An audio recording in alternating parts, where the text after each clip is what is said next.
All right, welcome everybody to the last part of our notes on Chapter 6, the Constitution of the New Republic.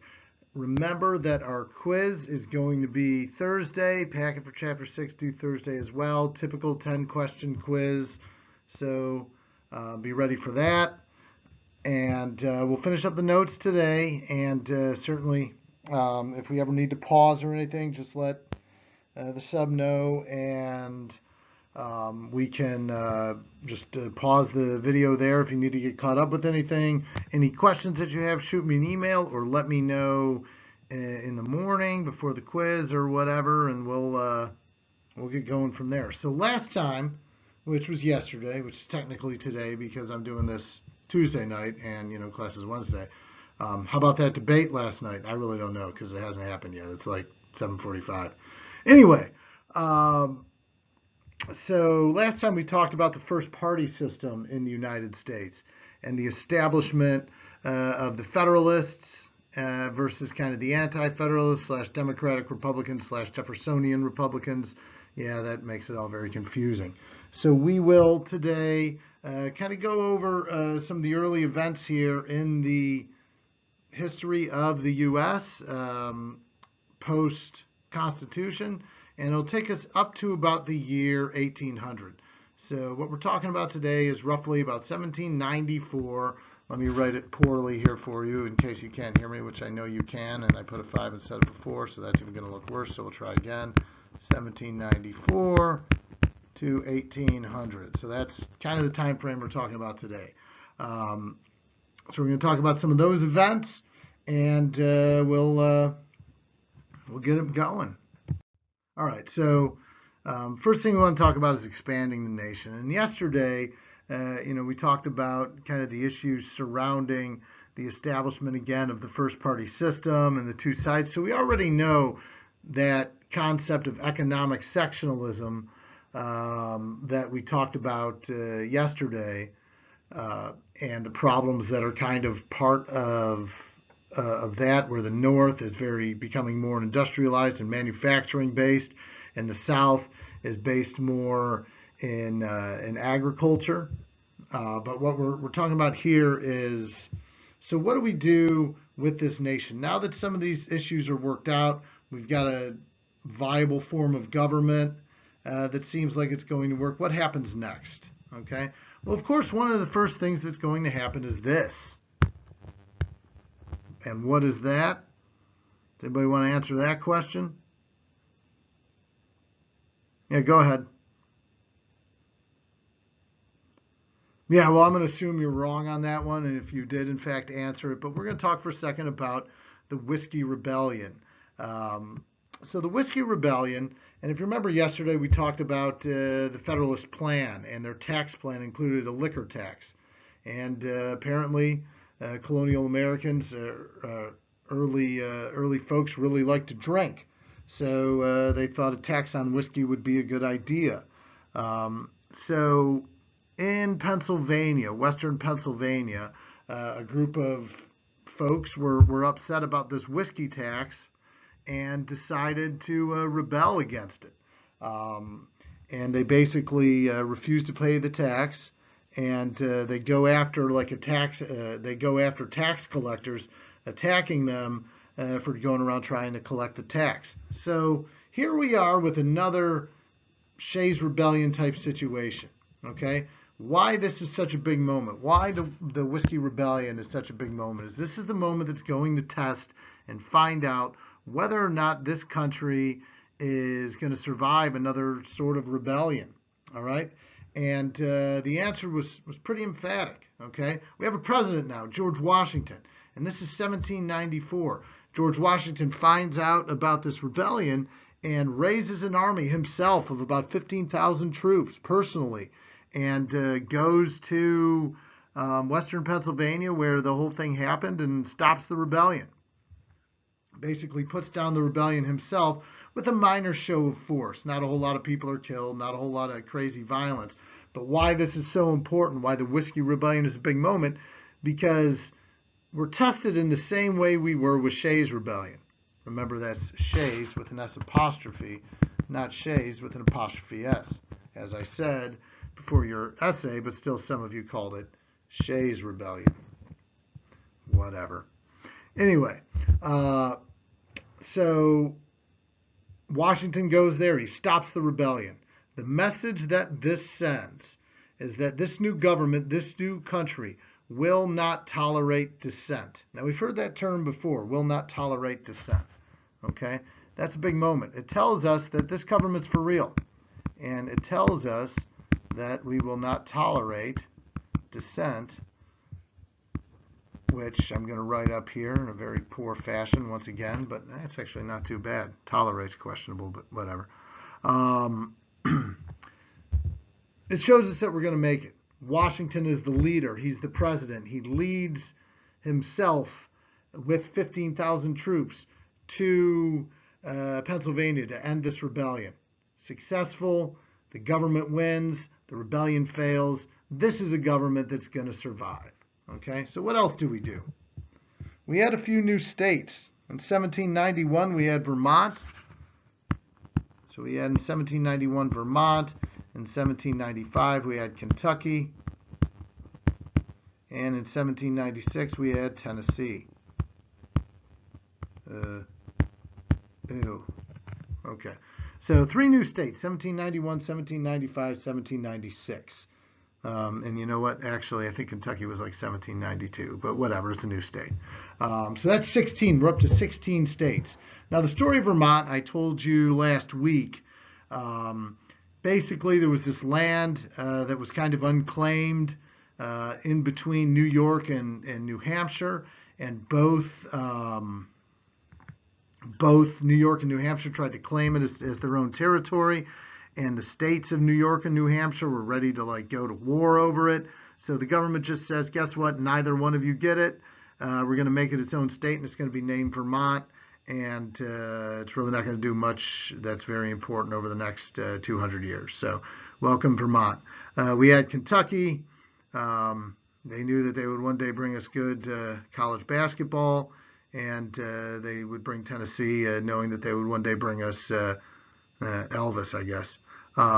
But anyway, so we had 3 new states, and the importance of this, kind of with Vermont being an exception, is all the people that live in Kentucky and Tennessee. If you remember an old map, the border of North Carolina spread way far west. The border of Virginia went way far west. They just kind of cut those in half and made them, and basically turned them into Kentucky and Tennessee. The people that live out there are what you would call your backwoods farmers, those sort of folks. So backcountry people. We talk about the backcountry people a lot. And if we remember way back from chapter 2 in Bacon's Rebellion, backcountry people get upset a lot.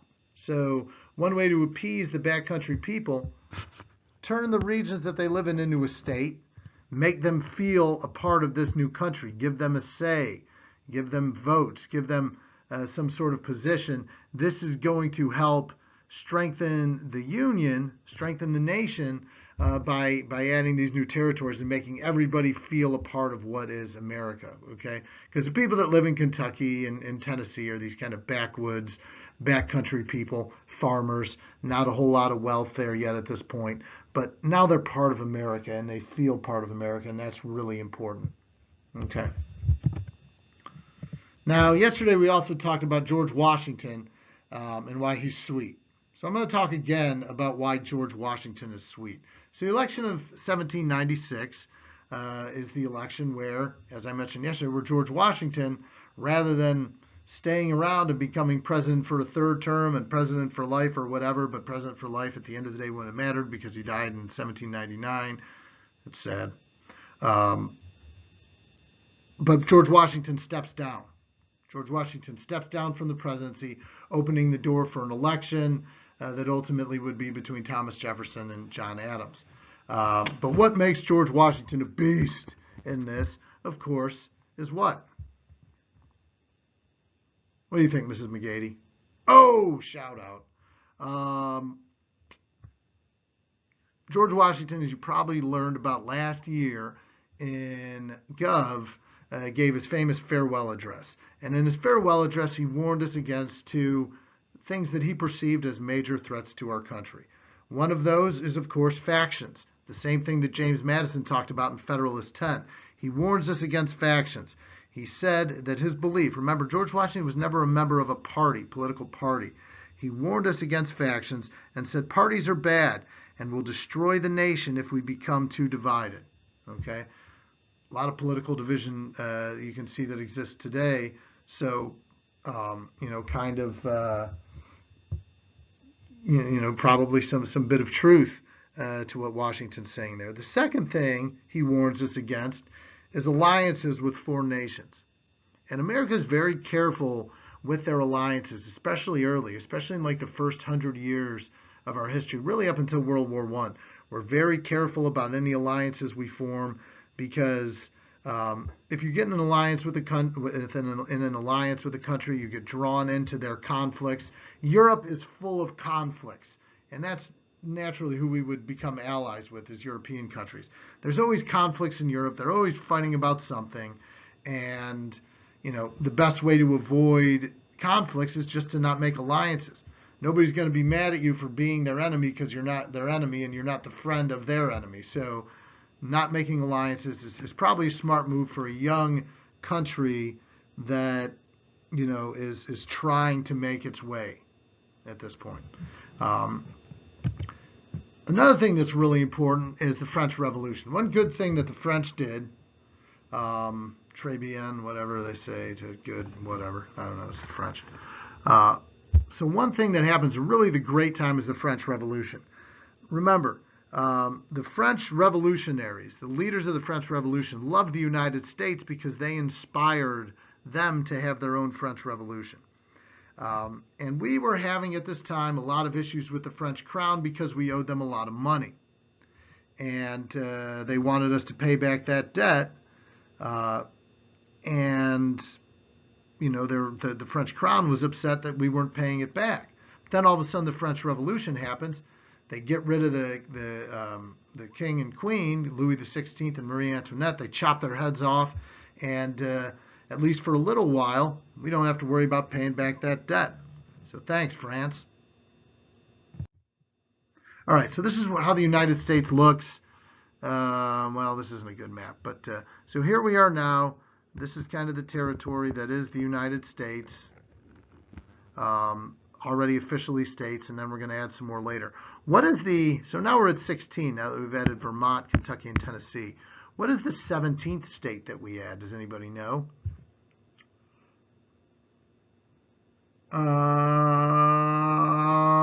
Yes. Ohio becomes a 17th state in 1803. Okay, so we're getting more land, we're growing, we're good. We don't own any of this stuff yet, but we will. We're sweet. We're America. America. Wave that flag. All right, so I actually screwed up there, so I'm kind of starting to slide over. So it sounds like a weird break, that's why. Anyway, so what we need to do now is work at establishing national sovereignty, right? Basically what that means is establishing us as a legitimate country in the world. I cannot tell you enough. America is not a world power yet. We are what you would describe as a developing nation. If we make Spain mad, if we make France mad, if we make Britain mad, they could attack us and they would destroy us. We got lucky in the revolution, but we might not get lucky again, okay? So one of the very important things that we must do is maintain neutrality. And for more than any other reason, it's because of economics. We don't have the money to go to war. We don't have the resources or infrastructure to really go to war again. So at the end of the day, we can't afford conflict with anybody, because if we did with a powerful country in Europe or wherever, we would get crushed. So we don't want that. We don't want some sort of conflict now. All right? So America's stance now in maintaining neutrality is really more economic than anything else. We can't afford war. We would lose war. Let's avoid it. All right? So then it falls on our political leaders and ambassadors and people, because we're fortunate we have very intelligent people, very skilled negotiators. We've shown that before. Okay? Now we're going to show it again here with something called Jay's Treaty, and that's your boy John Jay making another good treaty. Now, Jay's Treaty is kind of weird because the American people don't really like it, but it's actually really, really good. Okay? So what happens in Jay's Treaty? we go over there. John Jay, see what had been happening was the British were attacking American vessels, like British pirates basically were attacking American sea vessels and taking stuff. Some of their military was doing something called impressments, which I'm going to write here, and you're still not going to be able to tell how to spell it. Oh, maybe. Oh, impressments, which is basically when a military seizes a ship and basically arrest the sailors on the ship for no good reason. So what the British are doing, they're kind of being bullies to us a little bit, maybe a little salty about the revolution still. And John Jay goes over there to fix this whole situation. Okay, so he goes over there and asks for financial compensation for the British attacks that have been happening on our ships. He also asked for a new commercial treaty. He asked for an end to impressments. That's that word right here, impressments on American sailors. And he asked the British to leave any frontier posts that they have here in America. In other words, they still have a lot of like forts and things in the continental interior and other areas. And as long as the British are nearby, as long as they're around, we're kind of like, don't really like having you here. Okay. At the end of the day, the treaty is really important because it settles the conflict that existed with Britain. We ask for compensation for the ships. They say no. So we don't get compensation. That's not good. That's what people really wanted. And this is why people don't like Jay's treaty, because we don't get compensation.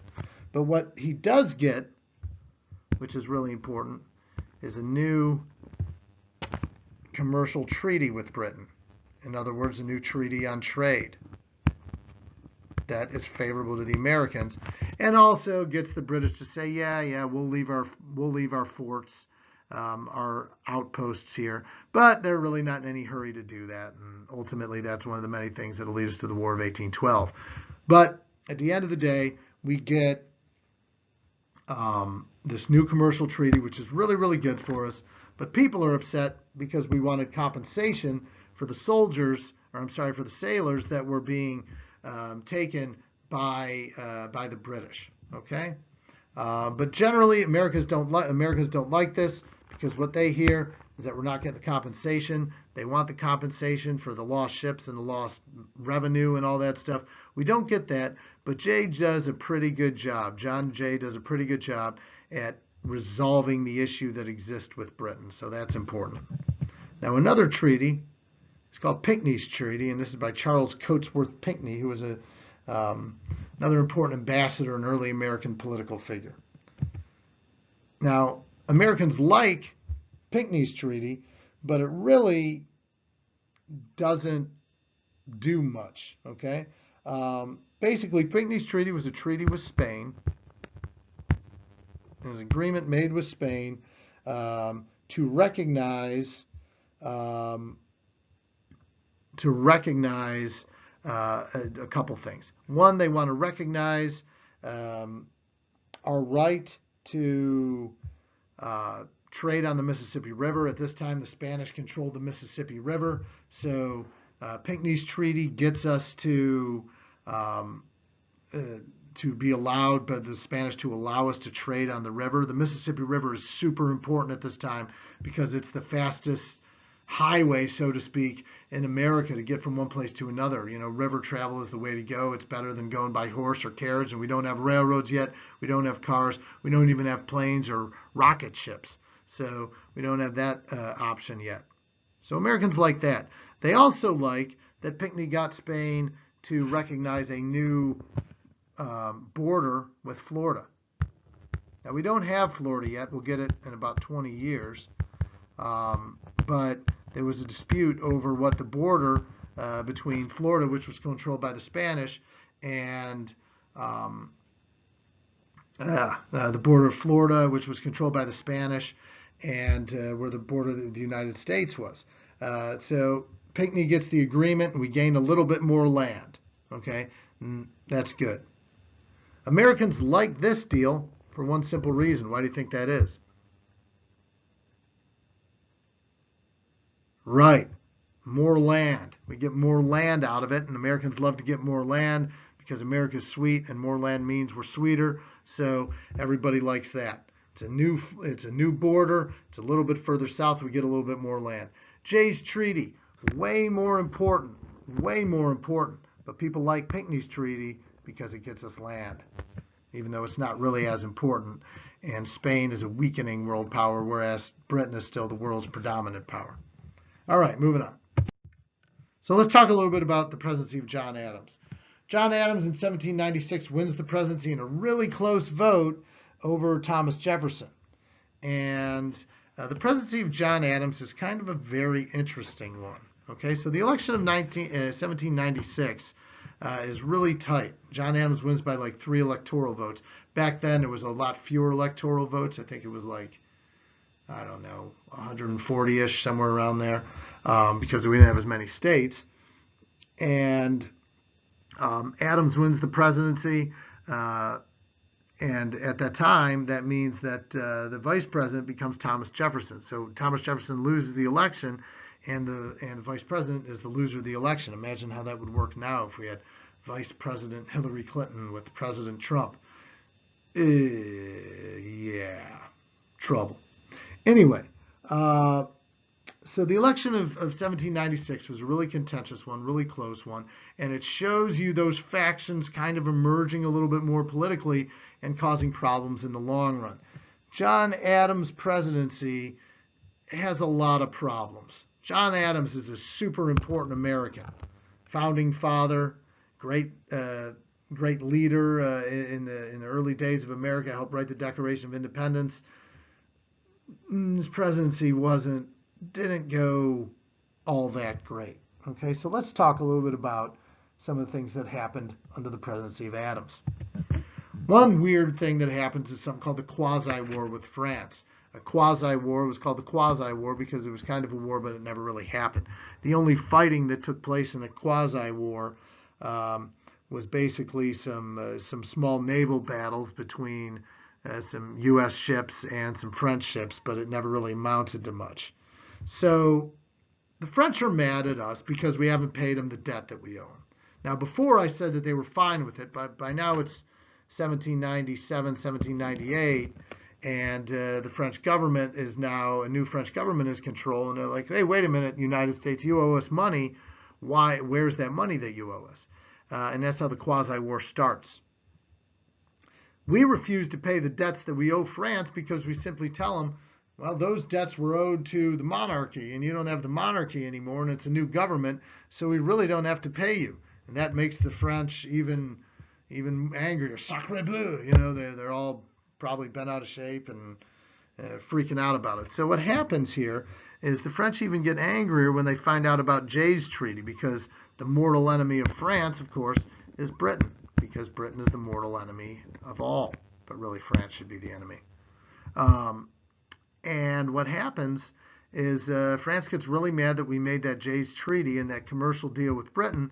So they're really, really mad, and they're saying, "Oh, you got to pay those debts," and it's unacceptable that you're not paying us, right? So anyway, what ends up happening? This is where the story gets really weird. Okay, so there's this kind of event called the XYZ affair. So basically, it gets found out that there's a few like French like spies type things, because there's this shipping manifest that has all the names of these people on this vessel that traveled to these French diplomats that were removed basically from the shipping manifest, and their names were replaced with the letters XYZ. So it made them look like spies basically. And and John Adams, because John Adams wasn't afraid to do some shady stuff from time to time, goes ahead and publishes these documents in both France and the United States, and the American people get all upset about it, and France kind of freaks out a little bit. And then it comes out that the French foreign minister, a guy by the name of Talleyrand, had asked the American diplomats that were there. Charles Cotesworth Pinckney was one, as well as a couple other guys, that he demanded a bribe from them before they would even begin negotiations. So all this comes out, and it makes France look really bad. And then they have to basically kind of back off on their desire for us to pay them back the debts. Okay, so again, really good negotiation on the part of American diplomats ends up with a pretty favorable outcome for the U.S. Basically, we got all of our debts canceled from France from 1778 onward. Okay, so anything before 1778 we still had to pay, but anything post 1778, which was most of the debt we owed France, we got the debt canceled, and we ended up not having to pay it anymore. That's really good for us, not so great for France. France probably could have reacted a little bit worse to it and destroyed us in war, but they're the French and they're dumb and they make mistakes, so hey, go for it. Good for us. So you have that. Excuse me. Another major event of the presidency of John Adams is something called the Alien and Sedition Acts. The Alien and Sedition Acts is a classic example of the extension of power of the presidency, the power of the executive branch. This was a very controversial set of acts written by, put in effect by John Adams that increased the power of the federal executive, of the executive branch, at the expense of people's rights to a certain degree, right? John Adams is a Federalist. He's all right with restricting some rights of some people. Anyway, so there were 4 Alien and Sedition Acts, which, by the way, they don't exist anymore. Act number 1 is it changed the residency requirement for citizenship from 5 to 14 years. So now you had to be a citizen for 14 years instead of 5 to qualify to get your citizenship in the United States. That's one act. Residency requirement for citizenship goes from 5 to now 14 years. 2, second one, the Alien and Sedition Acts allowed the president to deport aliens, really without question. We don't want you here, you can be deported. Okay, obviously that's something that's come up a lot over the last 4 years with immigration. Again, it's not something that exists anymore. The Alien Sedition Acts are no longer valid or in play, so that's why it's such an issue now, because you're really not supposed to be able to do it. Third, the Alien and Sedition Acts permit the president to can arrest aliens, not from space, but aliens from other countries during wartime, for no other reason than they're foreigners and they could be a threat to the country. So you can detain or arrest aliens during wartime. And then finally, the fourth of the Alien Sedition Acts was that you cannot print malicious or false material about the government. Made it illegal to basically have fake news about the government. You can't print malicious or false material about the government. This comes up later, about 120 years later, in the famous Supreme Court case, Schenck versus U.S., clear and present danger during wartime, that sort of thing. So again, the 4 Alien and Sedition Acts. Residency requirement for citizenship is moved from 5 to 14 years. The president now is authorized himself basically to deport aliens from the U.S. The president is permitted to arrest, or the government is permitted to arrest aliens during wartime, and you cannot print malicious or false material about the government. So it greatly increases the reach and power of the federal executive at the expense of people's rights. I wonder how George Washington would have felt about that necessarily. I'm guessing probably not too good, because it's expanding that power of the president a little bit more, which of course always brings up a lot of concerns. So far, John Adams' presidency is looking kind of shifty, right? Some of the good things he manages to do is he does strengthen the American military.